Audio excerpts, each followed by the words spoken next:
बिस्मिल्लाहिर्रहमानिर्रहीम, अस्सलाम वालेकुम। मैं हूं समर अब्बास, आपको अपने डिजिटल चैनल पर खुशामदीद कहूंगा। आज नाज़रीन हम बात करेंगे, एक बड़ा दावा सामने आया इमरान खान के एक बहुत ही अहम वकील की जानिब से कि इमरान खान इसी रमज़ान के महीने में बाहर आ रहे हैं, रिहा हो रहे हैं। इसकी वजह उन्होंने क्या बयान की, आगे चल के वीडियो में इस पर बात करेंगे। फिर जनाब मखसूस नशीस्तों के हवाले से जो मामला है उसमें पेशावर हाई कोर्ट ने मखसूस नशीस्तें जो अब अलॉट हुई हैं दीगर पोलिटिकल पार्टीज को तरीके साफ कैसे की, तो उन्हें हल्फ लेने से रोक दिया गया है। फिर जनाब इस पर हम मजीद बात करेंगे। जो एक और गवाही आई है फॉर्म 45 के वाले से, और ये NA48 और NA128 और PP 169 के जो प्रिजाइडिंग अफसर थे अब्दुल हन्नान, उनकी जानिब से गवाही आई। वो कह रहे भाई ये जो फॉर्म 45 अपलोड हुआ है ये वो नहीं है, इसमें नताइज तो कुछ और है, यानी कि वोट कुछ और थे और यहाँ वोट कुछ और चले हुए, जो वेबसाइट पर चढ़ाया गया और वहाँ से गायब भी कर दिए गए अब। फिर जनाब इमरान खान ने 4 हल्कों की निशानदेही कर दी है कि जहाँ पे धांधली की तहकीकात हो सकती हैं। वो कह रहे 4 हल्के खोलें, पूरे मुल्क में धांधली का पता लग जाएगा। ये कौन से 4 हल्के आपको बताऊंगा। और नाज़रीन, आज शहबाज शरीफ साहब की मुलाकात हुई army chief general Asim Munir के साथ, और उसमें एक बड़ा इंटरेस्टिंग एक मामला हुआ, आपको बताएंगे आगे चल के। और इमरान खान ने शेख अफजल मरवत को एक बहुत अहम जिम्मेदारी दे दी है। ये जिम्मेदारी क्या है, इस पर बात होगी। और इमरान रियाज खान से डंडा बरामद हो गया, यानी मजाक है, बहुत बड़ा मजाक है। साफ़ी जिसके हाथ में कलम होता है उसके हाथ से डंडे बरामद हो रहे हैं, ये बड़ा अजीब मामला है जनाब।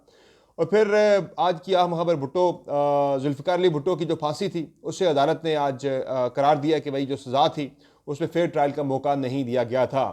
फिर जनाब पिंडी में इमरान खान के हक़ में नारे, और फिर पंजाब और KP की काबीना आज जो है वो तश्कील पा चुकी है, और MKM की रब्ता कमेटी तहरील क्यों हुई, इन तमाम चीज़ों पे बात करेंगे। आपसे रिक्वेस्ट है कि अगर आपने अब तक मेरे चैनल को सब्सक्राइब नहीं किया हुआ तो चैनल को सब्सक्राइब जरूर करें, वीडियो पसंद आए तो उसको लाइक करें और बेल आइकन जरूर प्रेस करें। अच्छा जनाब, सबसे पहले ज़रा बात कर लेते हैं ये जो मामला है मखसूस नशिस्तों वाला।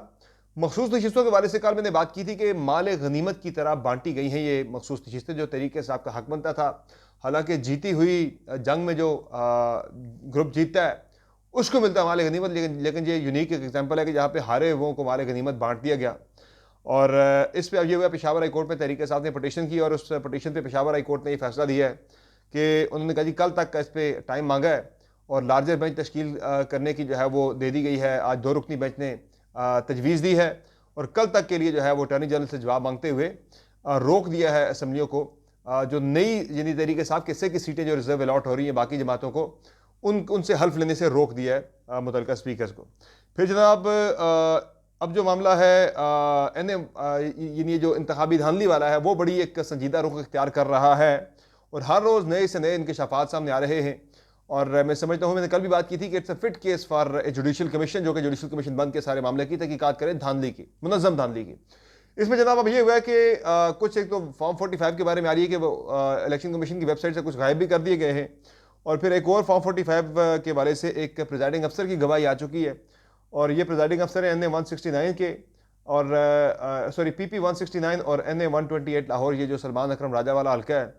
और यहाँ से प्रिजाइडिंग अफसर है अब्दुल हन्नान। वो कह रहे हैं भाई मैं प्रिजाइडिंग अफसर था इस पोलिंग स्टेशन के ऊपर, और यहाँ पे ये जो फॉर्म 45 जो लगा है वेबसाइट के ऊपर, उन्होंने कहीं देखा, उन्होंने कहा जी यहाँ पे तो रजिस्टर्ड वोटर ही कोई जो है वो 638 था, तो 638 को जो है वो 1338 कर दिया गया है।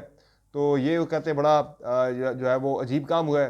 तो वो कह रहे हैं मेरे पास जो रिकॉर्ड था उसके मुताबिक तो ये है ही नहीं है, मामला कुछ और है। ज़रा प्रिजाइडिंग अफसर ने तस्वीर खींच के व्हाट्सएप किया था, तो उसके पास पड़ा हुआ है फॉर्म 45 की असल कॉपी भी, तो उसने बताया भाई ये वो नहीं है, ये नतीजा तो बिल्कुल तब्दील करके दिया गया है। तो ये गवाहियाँ जो है वो मजीद सिस्टम के अंदर से आ रही हैं। और आज इमरान खान ने एक बड़ी ऑफर की है। इमरान खान ने कहा पूरा मुल्क बेशक ना खोले, 4 हल्के, जिस तरह से उन्होंने पहले भी 4 हल्कों की बात की थी, सिर्फ 4 हल्कों के इमरान खान ने कह दिया ये 4 हल्के खोल दें। अब तो मामला मजीद सिंपल और आसान तरीन कर दिया है PTI ने।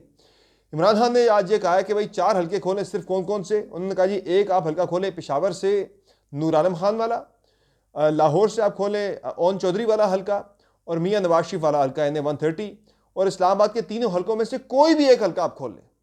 वो कह रहे हैं इन 4 हल्कों का आप जो है वो करवा लें, ऑडिट करवा लें, तो तहरीक साहब जो है वो अगर हमारे हक में नहीं आता यहाँ से नतीजा ऑडिट का, तो हम पीछे हट जाएंगे अपने क्लेम से।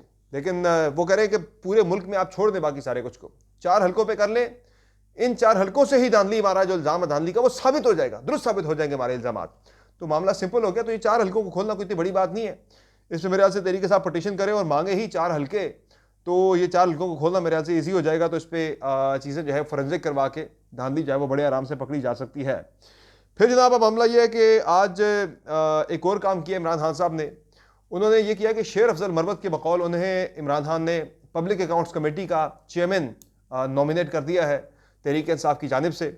और ये बड़ी इंपॉर्टेंट पोजीशन है। मैंने आपको पहले भी कहा था कि जो मौजूदा गवर्नमेंट होती है उस गवर्नमेंट के जो अखराजात होते हैं, हर साल का ऑडिट जो होता है, उन ऑडिट के हवाले से वो ऑडिट पैराज आते हैं पब्लिक अकाउंट्स कमेटी के अंदर। तो वो जो बेज़ाब्तगियाँ हैं, माली बेज़ाब्तियाँ, माली बेकायदगियाँ, उनके हवाले से जो है वो चेयरमैन पब्लिक अकाउंट्स कमेटी का रोल बड़ा इंपॉर्टेंट होता है।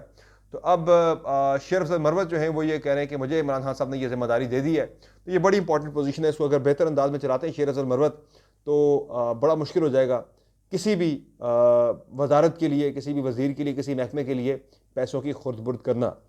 फिर जनाब एक और चीज़ जो है वो शहबाज शरीफ साहब की आज मुलाकात हुई army chief general Asim Munir के साथ। और इस मुलाकात में अजीब और यूनिक काम यह हुआ है कि ठीक है सिपा सलार की इज़्ज़त बिल्कुल है, होनी भी चाहिए, आपको करनी चाहिए ज़रूर। लेकिन अमूमन जो मैं माजी में देखता आया हूँ, मुझे एक जो मुख्तलिफ चीज़ इसमत पर नज़र आई कि आर्मी चीफ जब आते हैं तो वो वज़ीर आज़म के ऑफिस में जाके उनसे कॉल ऑन करते हैं, उन पर जाके मुलाकात करते हैं। जाके पहली मुलाकात होती है, कॉल ऑन होती है, तो वो जाते हैं, वज़ीर आज़म को सल्यूट मारते हैं, तो उसके बाद फिर मुलाकात होती है। आज एक अजीब चीज़ ये देखने को मिली कि शहबाज शरीफ साहब जो हैं वो खुद चल के आज जो गैराज है, यानी सॉरी गैराज तो नहीं, जो होता है अपना ये जो अपना पिक एंड ड्रॉप, जो क्या बोलते हैं इसको, जो पॉइंट होता है, यानी कि वो रिसेप्शन पे, यानी बिल्कुल बाहर सड़क पे आ गए। आज उन्होंने आर्मी चीफ को आके गाड़ी से जो है वो रिसीव किया और उनको आर्मी चीफ ने जब सलूट मारा तो शहबाज शरीफ साहब ने भी जवाबी एक सलाम किया। वो लेकिन वो सलाम बिल्कुल सलूट की तरह का ही उन्होंने जवाबी सलाम किया, तो वो लग रहा था जैसे वो भी सलूट मार रहे हैं आर्मी चीफ को। तो अमूमन जो मैं बता रहा हूँ ना कि वो आज बाहर सहन तक आगे रिसीव करने के लिए, हालांकि अमूमन ये होता है कि आर्मी चीफ जो होते हैं, जो प्रोटोकॉल होता है वो जाके प्राइम मिनिस्टर ऑफिस में जाके करते हैं। बहरहाल वो अपने सिपा सलार को इज़्ज़त दे रहे हैं, ये उनका अपना राइट है, वो जहाँ मर्जी आए वो अगली मरतबा बेशक पीएम हाउस के गेट तक भी रिसीव करने किसी आर्मी चीफ को चले जाएं, तो ये उनका इख्तियार है, उनका प्रेरोगेटिव है, जो मर्जी करें शहबाज शरीफ साहब। अच्छा जनाब, बाकी एक मेरी ऑब्जर्वेशन थी जो मैंने कहा शेयर कर दूं, जो मुझे एक डिफरेंट चीज़ लगी अब की मरतबा। फिर जनाब एक और मामला ये है कि आज इमरान रियाज खान के वाले से बड़ा इंटरेस्टिंग मामला हुआ है। इंटरेस्टिंग तो नहीं, मैं कहता हूँ ये शर्मनाक है कि एक सहाफ़ी जो अपने हाथ में कलम और कैमरा लेके निकलता है, ये दो हमारे हथियार हैं, एक कलम और एक कैमरा। तो इमरान रियाज खान जो कि इमरान खान के घर पे रेड की कवरेज कर रहे थे, वो उनके हाथ में एक डंडा जो है वो एक नया मुकदमा उनके खिलाफ दहशतगर्दी का दर्ज हुआ है। पहले मुकदमे में जो उन पर डाला गया था करप्शन का, उसमें उनकी बेल हुई, तो उन्हें एक नए मुकदमे में गिरफ्तार कर लिया गया, एक नई FIR कर ली गई। और उसमें आज जो है वो पुलिस ने डंडा बरामद कर लिया इमरान खान के घर से। शर्मनाक है, ये क्या कर रहे हैं हम लोग, ये पुलिस क्या कर रही है पंजाब की। यानी इतने वाहियात अंदाज में आप जो है वो लोगों को गिरफ्तार कर रहे हैं, उनकी आज़ादियों को सल्ब कर रहे हैं। मसला वही है जो मैं पहले बात कर चुका हूँ कि मसला जो है वो इमरान रियाज की ज़ुबान है। मसला इमरान रियाज खान का बोलना है, जिससे मसला है। कोई मसला नहीं, वो खामोश होकर घर बैठ जाए, कोई डंडे बरामद नहीं होंगे, कोई केसेस नहीं होंगे। अच्छा जनाब, बाकी जुल्फ़िकार अली भुट्टो की फांसी के हवाले से आज रेफरेंस था पाकिस्तान पीपल्स पार्टी के रेफरेंस पे। आज सुप्रीम कोर्ट ऑफ पाकिस्तान के 9 रुकनी बेंच ने अपनी राय सुना दी है, फैसला सुना दिया है रेफरेंस के ऊपर। और सदारती रेफरेंस के ऊपर जो है 9 के 9 जजेस ने इस बात से इत्तफाक किया है कि जुल्फ़िकार अली भुट्टो को उनकी सजाए मौत जो हुई थी उसमें फ्री ट्रायल का हक नहीं दिया गया था। ये बहुत बड़ी एक डेवलपमेंट है कि हिस्ट्री अपने आप को दुरुस्त कर रही है, अदालतों ने अपना एहतसाब खुद से किया है, जो कि एक बड़ी खुशाइन चीज़ है। और यानी कि मैं समझता हूँ कि जो हुआ था उस वक्त भुट्टो साहब के साथ, ज़ाहिर है वो रिवर्स तो नहीं हो सकता, लेकिन कम अज़ कम इस राय की हद तक ये चीज़ सामने आ गई है, रिकॉर्ड की दुरुस्तगी की हद तक कि भाई वो फेयर ट्रायल नहीं दिया गया था। ये अदालती कत्ल जो है वो साबित हो चुका है आज। तो बिलावल भुट्टो जरदारी जो कि नवासे वो मौजूद थे जब सुप्रीम कोर्ट ऑफ पाकिस्तान में जब ये फैसला सुनाया जा रहा था, तो उनकी आंखों में आंसू आके आप दीदा हो गई ये फैसला सुन के फर्त जज्बात में। तो बहरहाल अब इस पर मैं देख रहा था कमेंट्स वगैरह ट्विटर के ऊपर, जो बैंड है अभी तक पाकिस्तान के अंदर बंद है, VPN लगा के मैं कमेंट्स देख रहा था लोगों के। तो PTI वाले ये कह रहे थे जनाब के फिर हमें क्या, यानी 44 साल बाद ये भुट्टो साहब को इंसाफ मिला है, तो PTI वाले ये कह रहे हैं जनाब के क्या हमें भी आज से 44 साल बाद जाके जो हमारे साथ कुछ जातियाँ हो रही हैं, जो इमरान खान के साथ हो रहा है, उसका इंसाफ भी जाके 44 साल बाद जाके मिलेगा। तो साथ साथ चीज़ें जो है वो क्लियर होनी चाहिए, 44 साल नहीं लगने चाहिए थे भुट्टो साहब के मामले को भी। अच्छा जनाब, जो मामला है पिंडी स्टेडियम में, चूँकि PSL के मैचेस चल रहे हैं, तो पिंडी में इमरान खान जिंदाबाद के नारे लग गए हैं और क्राउड से जो है वो जब वो नारे लगाते हैं तो अंदर से क्राउड सारा वो लगाता है नारा, इमरान खान के नारे लगाते हैं। फिर गवर्नर हाउस KP के अंदर भी आज इमरान खान जिंदाबाद के नारे लगे, कैदी नंबर 804 के नारे लगे और काबीना जो है वो पंजाब और KP की तश्कील पा चुकी है। पंजाब की 18 रुकनी काबीना का आज हल्फ हो गया है, KP में 15 रुकनी काबीना का हल्फ हो गया आज। 5 मुशीर हैं और 4 मावनीन ख़ुसूसी भी KP में शामिल किए गए हैं। और इसके अलावा जनाब मामला यह है कि वफाकी काबीना जो है वो उसकी तश्कील में फ़िलहाल मामला मौखर कर दिया गया है। तकरीबन 9 तारीख के बाद तक ये मामला चला गया है और जब आसिफ अली जरदारी सदर मुंतखब हो जाएंगे उसके बाद वफाकी काबीना का ऐलान किया जाएगा। और जहाँ तक ताल्लुक़ है आसिफ अली जरदारी के इंतखाब का, उस पर मुत्तहिदा कौमी मूवमेंट ने आज अपनी राब्ता कमेटी का इजलास बुलाया था शाम में और MQM ने फैसला करना था आज राब्ता कमेटी में मुशावरत के बाद कि आसिफ अली जरदारी को सदारती इंतखाब के लिए वोट देना है या नहीं देना। ये अलग बात है, कल आसिफ अली जरदारी ने अनाउंस कर दिया था कि उनके पास नंबर गेम जो है मतलूबा वो पूरी हो चुकी है।